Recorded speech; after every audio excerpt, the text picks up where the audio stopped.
अक्सर आप प्रॉपर्टी किराए पे लेते हैं, लॉन्ग टर्म विजन से लेते हैं और पता लगता है कि उसमें कोई ना कोई कमी रह गई, तो इसका खामियाजा आपको लंबे समय तक भुगतना पड़ता है, क्योंकि वही एक लीगल डॉक्यूमेंट है जो आपको ज़रूरत पड़ने पर, जब टाइम खराब आता है तो बार बार पढ़ना पड़ता है और हमेशा उस समय ये चीज़ आती है, उस समय हमने ये गलती क्यों कर दी।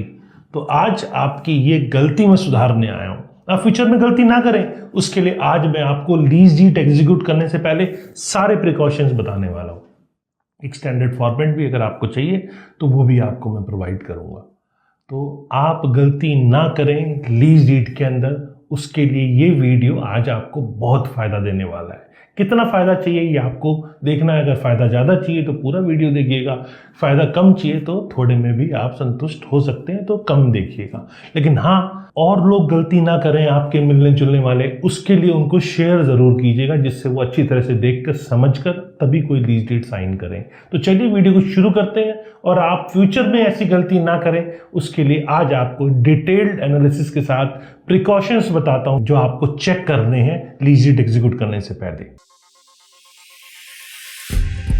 नमस्कार, मैं हूं प्रदीप मिश्रा। प्रॉपर्टी मिश्रा शो में आपका स्वागत है। यहाँ हम आपको प्रॉपर्टी और प्रॉपर्टी मार्केट की हकीकत बताते हैं, नो बकवास, डायरेक्ट काम की बात। चलिए शुरू करते हैं। इससे पहले कि हम उसको एग्जीक्यूट करें, सबसे पहला स्टेप हमारा प्रॉपर्टी की ऑनरशिप को चेक करना है। क्या लेसर के पास उस प्रॉपर्टी के राइट्स हैं भी या नहीं, उस प्रॉपर्टी को वो प्रॉपर्टी टाइटल क्लियर है, उसके मार्केटेबल उसका टाइटल है भी नहीं, कि तभी तो वो लीज पे चढ़ाएगा। ये आपको हमेशा चेक करना है और उसका ऑनरशिप डॉक्यूमेंट वेरीफाई कर लेना है। इसके अंदर सेल डीड हो सकती है, म्यूटेशन हो सकता है, या रेवेन्यू रिकॉर्ड्स के अंदर उसको प्रॉपर चेक करना, ये सब इसके अंदर शामिल है। फिर आपको एनकम्बरेंसेस को चेक कर लेना, आपको ये इंश्योर कर लेना है कि प्रॉपर्टी किसी भी टाइप के लीगल डिस्प्यूट, मॉर्गेज या एनकम्बरेंसेस से फ्री हो। फिर नेक्स्ट स्टेप जो आपको करना है, एक एनकम्बरेंस सर्टिफिकेट जो लोकल लैंड रिकॉर्ड ऑफिस है वहां से ले लेना है। तीसरा इंपॉर्टेंट एस्पेक्ट है लीगल ड्यू डिलिजेंस। आपको ये कंफर्म कर लेना है कि सारे कंप्लायंस लोकल बिल्डिंग बायलॉज या जोनिंग रेगुलेशंस के हिसाब से की हुई है। कहीं ऐसा तो नहीं बिल्डिंग ही अनऑथराइज्ड बनी हुई है और आपने रेंट पे तो ले लिया, बाद में पता लगा डिमोलिशन हो गया उसका। तो ये आपको लोकल बिल्डिंग बायलॉज के हिसाब से बिल्डिंग बनी है या नहीं बनी है, ये चेक करना बहुत ज़रूरी है। फिर आपको वेरीफाई कर लेना चाहिए कि सारी अप्रूवल जैसे ऑक्यूपेशन सर्टिफिकेट, लैंड यूज और क्लियरेंस या कंप्लीशन सर्टिफिकेट, ये सब टाइप की चीज़ें आपके पास हो। उसके बाद आपको एक लीज एग्रीमेंट ड्राफ्ट करना है। उसके अंदर आपको lease duration, renewal terms, exit clauses, ये सब चीज़ें इसके अंदर मेंशन करनी है। फिर डिफाइन करना है कि रिस्पॉन्सिबिलिटी ऑफ रिपेयर किसका है, वो भी आपको इसके अंदर इंश्योर करना है। मेंटेनेंस और टैक्स पेमेंट्स कौन करेगा वो भी इसके अंदर चेक करना है। इसमें आपको rent amount, security deposit, payment terms और escalation clause, rent escalation clause, इन सब चीज़ों को आपको मेंशन करना है। मतलब ये सब चीज़ें म्यूचुअल अंडरस्टैंडिंग का पार्ट है, आपकी क्या नेगोशिएशन हुई है, लेकिन इन सब क्लॉज को आपको डालना है। और फिर सिक्योरिटी डिपॉजिट और एडवांस पेमेंट की जब बात आती है तो आपको ये भी मेंशन कर लेना है कि डिपॉजिट अमाउंट कितना है, रिफंड इसका प्रोसेस क्या है, जब आप वहाँ से मकान छोड़ेंगे या कमर्शियल शॉप छोड़ेंगे उसका रिफंड प्रोसेस क्या है, उसकी क्या कंडीशंस है, उसमें किस तरह से डिडक्शंस होंगे फर्दर फ्यूचर में। मान लीजिए कोई मेंटेनेंस से रिलेटेड डिडक्शंस है, क्या क्या वो पॉसिबल डिडक्शंस हो सकते हैं, ये सब आपको मेंशन करना है। और फिर छठा इंपॉर्टेंट पार्ट है रेंट पेमेंट टर्म्स।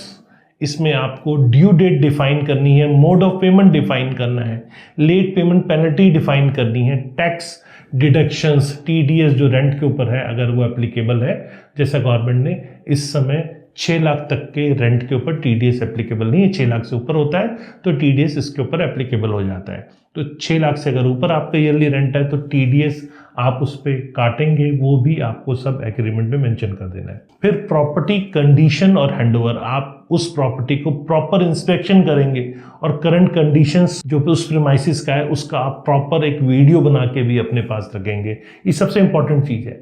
और उसमें एक अटैचमेंट भी होगी जिसके में आप सारी इन्वेंट्री होगी फर्नीचर और फिक्सचर्स की, वो सब भी आप लीज डीड के अंदर मेंशन करेंगे। फिर रिपेयर और मेंटेनेंस की रिस्पॉन्सिबिलिटी है, जैसे कि स्ट्रक्चरल रिपेयर्स हैं, पेंटिंग है, प्लम्बिंग है, इलेक्ट्रिकल मेंटेनेंस है, इस सब की रिस्पॉन्सिबिलिटी भी किसकी है वो आपको डिफाइन करनी है। फिर टर्मिनेशन और एग्जिट क्लॉज, ये भी आपको उसके अंदर मेंशन करना है, किस कंडीशन पे आप वो मकान छोड़ सकते हैं।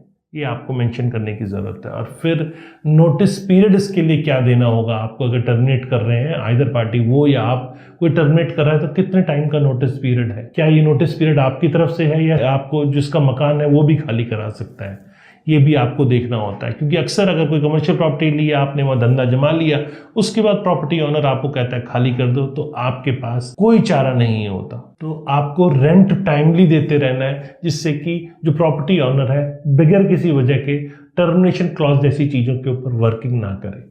अगर आप नहीं देंगे तो प्रॉपर्टी ओनर के पास भी मजबूरी आती है कि उन चीज़ों पे वो वर्क करे। यहाँ आपको सारी पेनल्टीज, अगर प्री मैच्योर टर्मिनेशन हो रहा है तो उसमें क्या पेनल्टीज है ये भी इसके अंदर मेंशन कर देनी चाहिए। अब सबलीज और यूजेज रिस्ट्रिक्शंस की बात करें तो सबलीजिंग इसके अंदर अलाउ है या नहीं है, वो इस एग्रीमेंट के अंदर मेंशन होना चाहिए। और इसके साथ में प्रॉपर्टी का किस टाइप का यूजेज है, कमर्शियल है, रेजिडेंशियल है, या किसी भी टाइप का इलीगल यूज ना हो, वो सब चीजें आपको इसके अंदर मेंशन कर देनी चाहिए। फिर 11वां इंपॉर्टेंट एस्पेक्ट है कंप्लायंस विद टैक्सेस और म्युनिसिपल ड्यूज।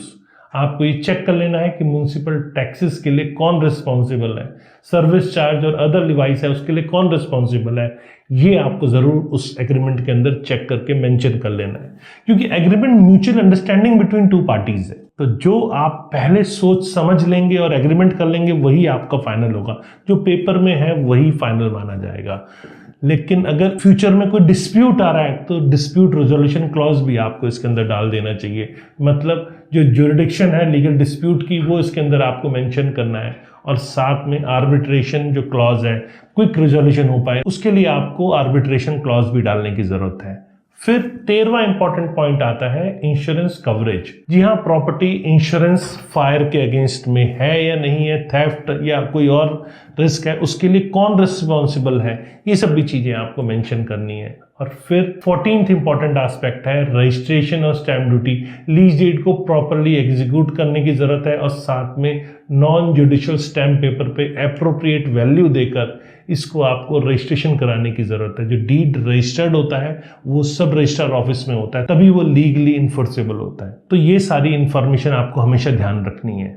कैसी लगी आपको मेरे द्वारा दी गई जानकारी? अगर जानकारी पसंद आई तो लाइक, कमेंट, शेयर करना ना भूलें, और रेगुलर ऐसे इन्फॉर्मेटिव वीडियोस देखने के लिए इस चैनल को सब्सक्राइब करें। नमस्कार और जय हिंद।